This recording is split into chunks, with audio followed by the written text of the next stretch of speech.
ako. Makatipid ako, hindi, okay lang kasi Sira. mura naman eh, di ba? So, ganun ho yung gagawin natin. This time po, ang kagandahan, ito medyo may presyo ng konti, pero I guarantee you, makikita niyo po dito sa demo na kung saan makakatipid po talaga at very effective na aandar po yung ating energy saving device. Okay, so hindi ko na ho patagalin. Ito ho yung device, ano ho. Meron ho tayong tester para makita ho natin na kung saan ito hong device po na ito ay talagang nakakatipid sa pagkonsumo ng kuryente natin every month. Ano ho? Okay, so ito pong tester na to, ayan. So, meron po siyang Hindi mamaya. okay po. Yung tagal, pambahay na yun. Apo. So, ito po ang nagre-represent Hindi mo lang. sa electrical wiring ng ating kabahayan. So, meron tayong kontador, meron po tayong circuit breaker. Sa pagkakataon po to, nilagyan po natin ng digital reader. Ito ho siya. Bakit natin nilagyan ng digital reader? Para po malaman natin kung ilan ang kinukonsumo at tinitipid ng energy saver natin mamaya. At naglagay ho tayo ng outlet malapit dun sa reader natin. Okay. So, para gumana to, parang bahay, para magkaroon ng ilaw ang bahay, saan po tayo ko-connect? Tatap tayo kay electric company, kay Espelapco, kay Pelco, So, this time, ito po siya. Tatap lang po tayo. Okay. Electric pan. Okay.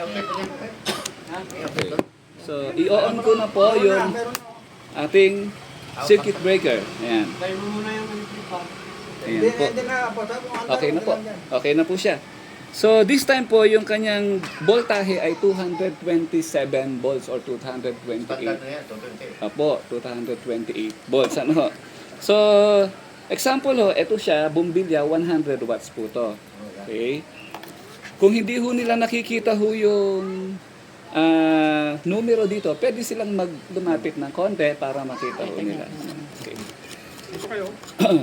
Kung napansin po nila yung gitna, ito yung amperes ng ating appliance. Ibig sabihin, yan ho yung current flow na dadaloy po dito.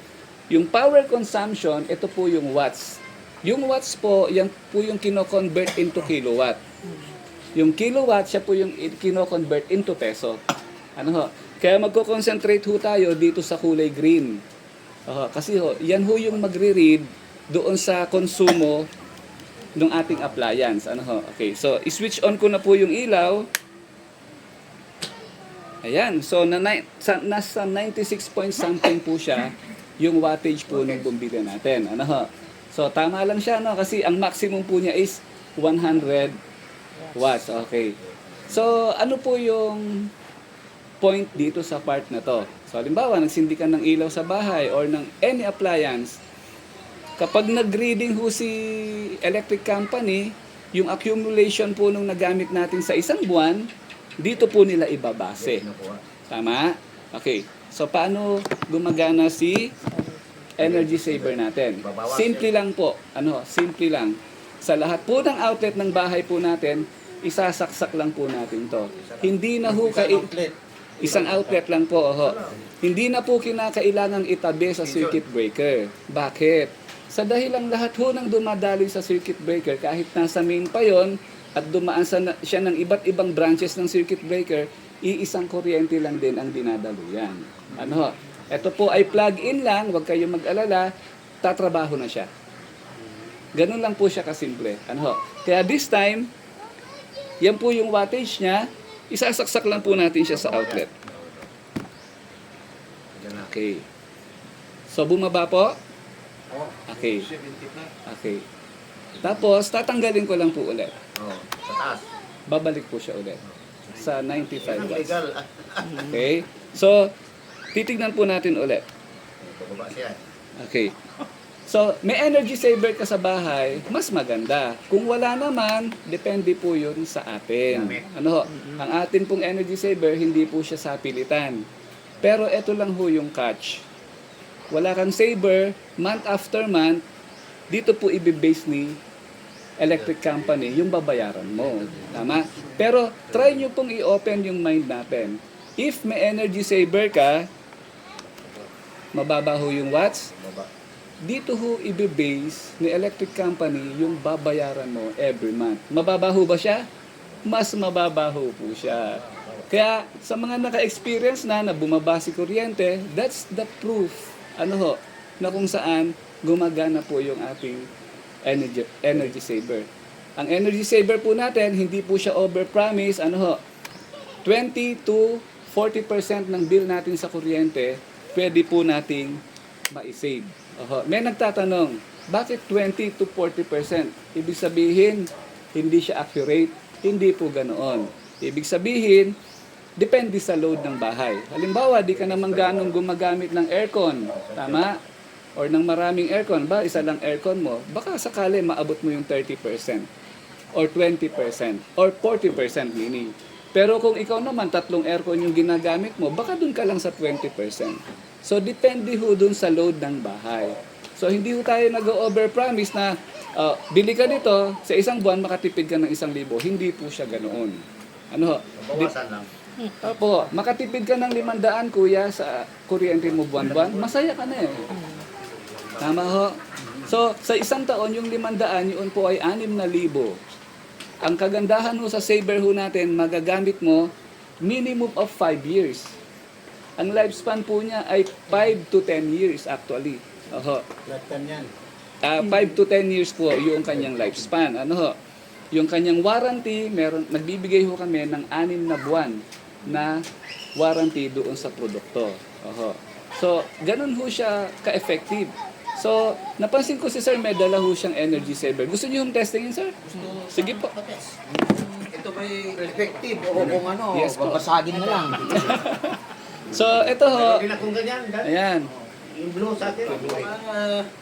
Wala naman yan. Ayan po, So,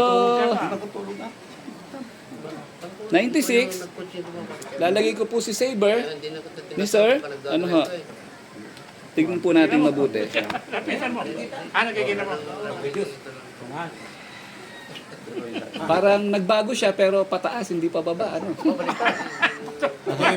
kuryente mo. Sira na yan. Okay. Tatanggalin ko, Sir. Tingnan nyo kung ano yung pagbabago. Ito lang, ginawa. Itong pataas. Parang bumaba po siya, Sir. Bumaba ko, te. Oho. Isat-sat, tumaas. Opo.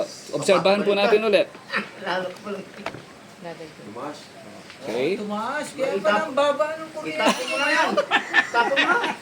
Tapon mo na yan. Hindi, bumaba nga yung kuryente mo dahil dyan.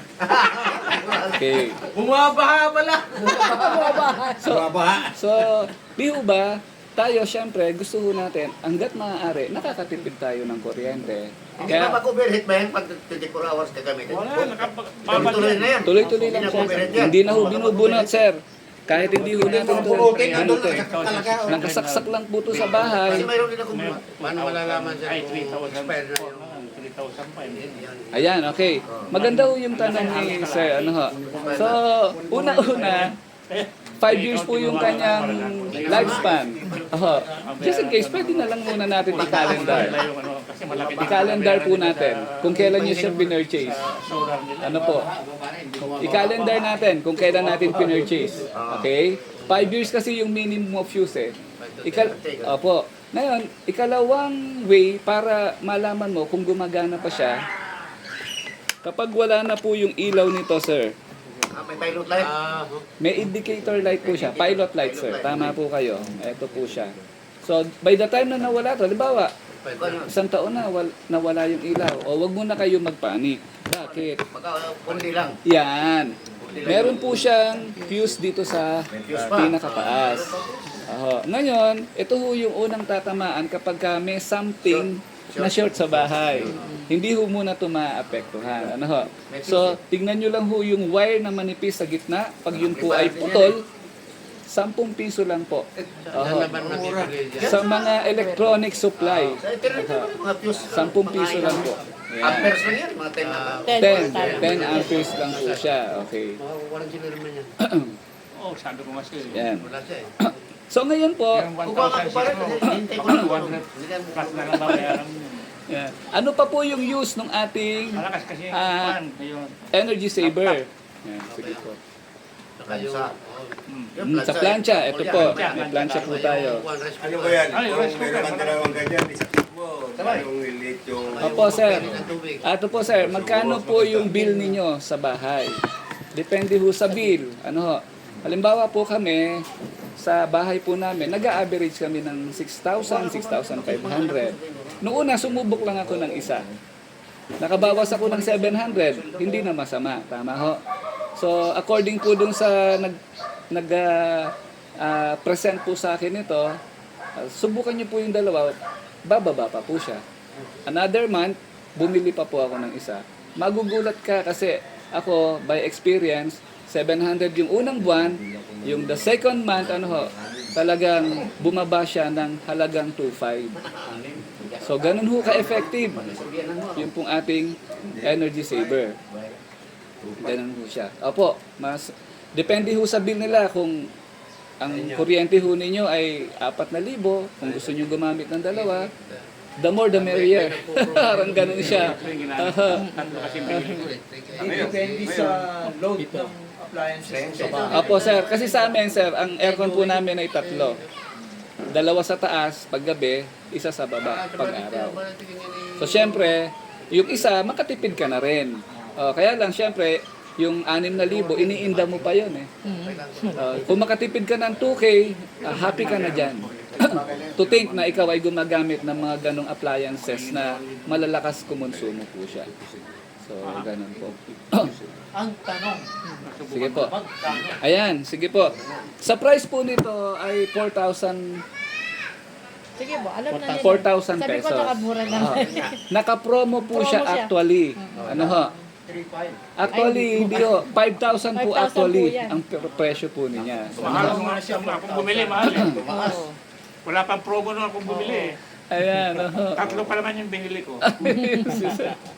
Ngayon, question, kung pwede. Mm. Una-una, Mm. halimbawa, kasi ang bill ko ng sa bahay, Opo, sir. 4, mayigit. Mm-mm. Ngayon, siyempre, lalabas doon sa ano ng spell ko. Bakit bumaba ito? Magtataka yung kung spell. Hindi ba bawal yan? Hindi po. Na-discuss ko na po Sa kanina. kanila? Ay, hindi Ay, po. wala pa Kasi siya. sinahuli ako. Okay lang po. So, Pero hindi ko alam. hindi pero tama po yung question ni sir. Ano? Hindi ho siya pinagbabawal. Unang-una, ang bawal po yung jumper. Yun. Yan. Baka magtaka sila. Mahirap naman. Pasensya na. wala Okay ko lang na. po, sir. Kararating ko lang. Ano po, sir? Actually, Siguro hindi gumamit ng aircon, siguro hindi naglabaw. ayan. Opo. May batas ho na ipinapatupad, sir, na kailangan gumamit po. Ayun. Yes po. Maganda. Yun po siya. Eh, bumili nga yung manager ng spill up sa kanila eh. Baka nagbakasyon to eh. Yun sa yan. Saka, Ayan. So, yun pa lang, nagtanong eh. meron pa pong isang pinaka-unique design yung ating product.